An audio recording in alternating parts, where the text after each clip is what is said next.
What can we expect from the running back rotations, cornerback rotations? We'll discuss that coming up next here on Locked On Sooners.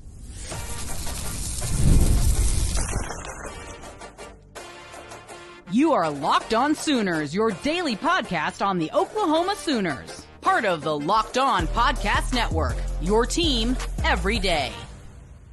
Once again, thanks for making Locked On Sooners your first listen every single day. Shout out to all the everydayers out there tuning in, subscribe to the show wherever you get your podcasts. We're part of the Locked On Podcast Network, your team every day. Fall camp, it's coming up. We cannot wait. We're now less than 40 days away from the start of the 2025 college football season when Oklahoma takes on Illinois State later this summer. We will give you our game-by-game predictions. We'll discuss order of finish for the Oklahoma Sooners, what our expectations are. So make sure you're subscribed to the show wherever you get your podcast. But Jay, running back rotation was a popular topic when I asked the Locked On Sooners everydayers on YouTube and social media, what can we expect from the running back rotation this year, Jay?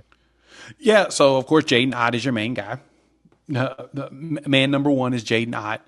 But the big question is who's right behind him, though, John? And I understand why fans is asking that question because me and you have asked that question too. When we look at it, you look at the rotation, you're like, okay, who's going to be the second person to come into the game? And I'm wondering how much Javante Barnes will we get, right? You're in a situation where he's a senior. This is his last year. He's not going to be back after this year. Do you play him more? Or do you really lean in on the youth movement of a Taylor Tatum and an Xavier Robinson? That's a really big question to me in how we're going to move forward with it and what DeMarco Murray is going to do. But if I'm looking at it, since this is pre-fall and we're preparing for fall camp, we'll talk about this right before game one, of course, at the end of August. So make sure you hit the bell notification and subscribe and be ready for it. But I'm expecting us to see some Jaden Ott with some Xavier Robinson, especially on short downs. I think if you do a rotation and you give Ott a break, you're probably going to see more Barnes than Tatum just today. That's what I'm thinking. Yeah, I think probably you see Javante Barnes working between the 20s, and then passing situations, you're probably going to see more, Barnes, Tatum. Although Xavier Robinson, he's a good pass catcher. I think that's an underrated element of his game. It's going to be really fascinating to see because, yes, Javante Barnes going into his last year, he's a dude that's been loyal to Oklahoma. He grinded last year. He was one of the hardest working players on the team last year. His effort was relentless at times, and you kind of want to reward that, right? Yeah. At the same time, understand you want to get your young guys touches too. So I'll be curious, do they try to redshirt Xavier Robinson and Taylor Tatum? Do they try to minimize their workload, understanding they're not going to have to carry the load this year, but in 2026, it's them. It's Xavier Robinson and Taylor Tatum and Tory Blaylock. It's your show at that point. So do they try to keep a little tread off the tires or keep some of the tread on the tires? Sorry, I messed up that analogy, and not overuse them this year when you've got veterans in Jaden Ott and Javante Barnes, and then you can sprinkle in those three younger guys. That's going to be a fascinating question. I don't think they can afford to not play the young guys if they're just better. You know what I'm saying? They can't just sit them just to be loyal to Javante Barnes. You got to go win games. And so you've got to put your best players out on the field to win games. I'm sorry about your feelings.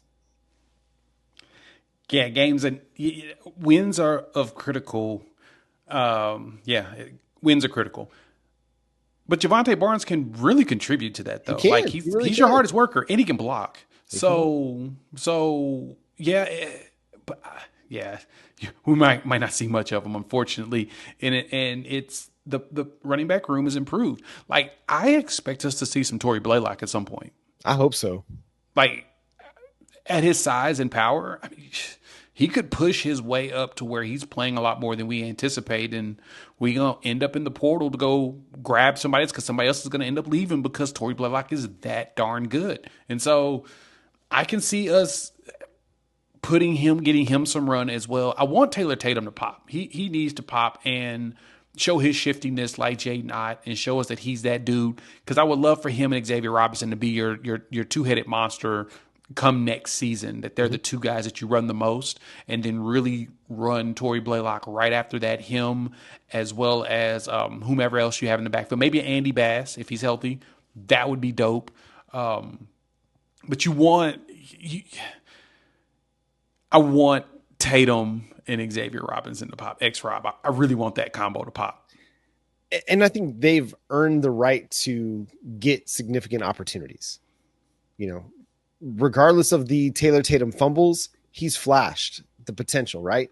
So you want to get him on the field. Xavier Robinson, he showed what he's capable of against Alabama last year. Yeah. But again, Javante Barnes, he's a solid player.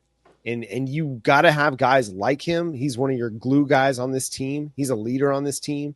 So you're going to have him on the field. It's just a matter of how do they manage the rest of the running back carries. There's just not enough carries to go around. At cornerback, Jay, what do you think this is going to look like? Because we're expecting it to be Gentry Williams and Eli Bowen starting on the outside, but Brent Venables was very complimentary of Courtland Guillory. We know that Jacobe Johnson is a player that they like. They didn't go and add anybody in the transfer portal, which tells you that Jay Valai likes this group, Brent Venables likes this group, and even Jim Nagy likes this group because he could have gone to find somebody in the spring portal window, but he didn't. I mean, yeah, the freshman class, we brought in a trio of corners and Malik Hawkins with Courtland Guillory, as well as Tristan Haynes, who Haynes was courted heavily by Georgia. They really wanted him. Mm-hmm.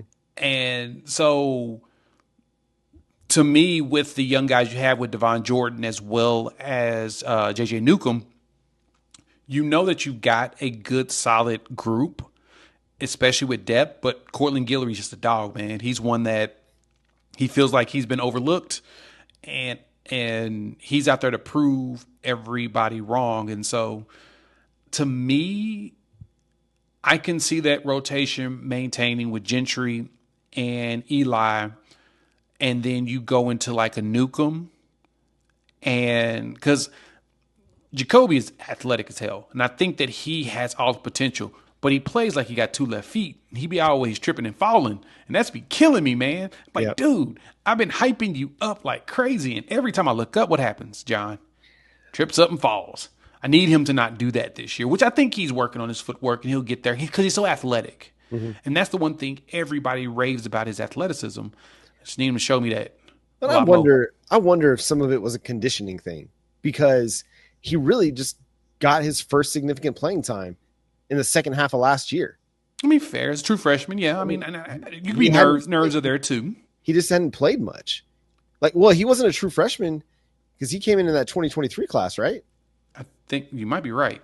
And so it had been almost 2 years since he'd played significant football. It's kind of hard to get your sea legs back underneath you at that point. So yeah, he's a hopefully junior. This offseason, the conditioning's gotten a lot better. He's feeling a little bit more comfortable with his legs underneath him, because you're right, man. He's got all the talent to be a really good player for Oklahoma's defense. It's just got to bring it all together. But yeah, it's a deep room. And again, as much as we love Gentry and Eli, they got to put the best players out on the field. And if it's a true freshman like Courtland Guillory, or it's Jeremiah Newcomb, who hasn't really played a lot, they're going to put the best players out on the field because they need to go win games. And you can't let cornerback be a position that keeps you from winning football games. I mean, that's kind of where they ended up last year at times, was the Missouri game. You know, cornerback kind of sunk them. The LSU game, coverage sunk them, not just corner, but safety coverage as well. So you got to have that locked down, because you know the front seven is going to be really, really good. You know your safety group is going to be really good. Cornerback has to step up. It's one of the positions on this team that has to be significantly improved from what it was last year for Oklahoma to go be a legit contender. And that's Jacoby's too good. Yeah, he's too athletic to not be that good. So yeah, he's a good player. There's a reason why people were trying to pull him out of the state of Oklahoma as well. So that's going to do it for today's episode of Locked On Sooners. Thanks so much for tuning in, being a part of the show. Subscribe to the show wherever you get your podcasts. We're free and available on every podcast platform, not podcast platform. That's my John F. Kennedy. Sorry, I digress. I've been fighting a cold, man, all weekend, so I'm a little bit foggy. Anyway, follow Jay at Unfair Sports. Go check out his channel, Unfair Sports, on YouTube. You can follow me at John9Williams. You can read my work covering the Sooners over at SoonersWire.com. The show is at Locked On Sooners on all of your favorite podcast platforms and social media platforms as well. But until next time, he's Jay. I'm John. We'll talk to you then. Boomer. Sooner. Yeah, his podcast. Yeah, Cootie's got him, man. Oklahoma Sooners this year. It's getting worse. Cootie's got him. It's just getting worse.